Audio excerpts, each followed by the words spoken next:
नमस्ते प्रणाम। हम आप लोग के छोट भाई सिंगर गोविंद गए निषाद बागी बलिया से आप सबके पैर छू के प्रणाम करते हैं। आशीर्वाद के कामना रहे। आप सबके बीच एगो छोटा सा गीत के प्रयास कर जाते हैं।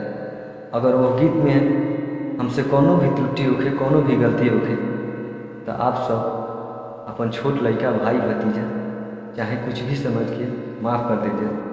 और हमार गीत कैसा लागल आप सबके कमेंट में ज़रूर बताई जाए और अपन प्यार आशीर्वाद ये बालक के जरूर दीजिए।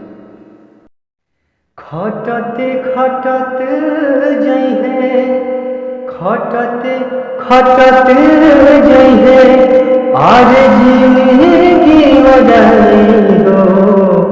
खटते खटते जइहे, आज जिंदगी बदली हो। कर जाना कबो माई बाबू के भराई हो। कर जाना कबो माई बाबू के भराई हो।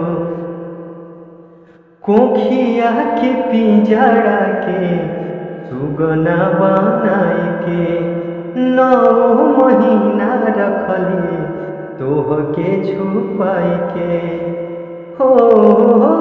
कोखिया के पिंजरा के सुगना बनाई के 9 महीना रखली तोह के छुपाई के। सही सही पीड़ा दिहली, सही सही पीड़ा दिहली, आज तोह के जन्माई हो। सही सही पीड़ा दिहली, आज तोह के जन्माई हो। कर जाना कबो माई बाबू के भराई हो। कर जाना कबो माई बाबू के भराई हो। खटते खटते जइहे जिंदगी ओराई हो।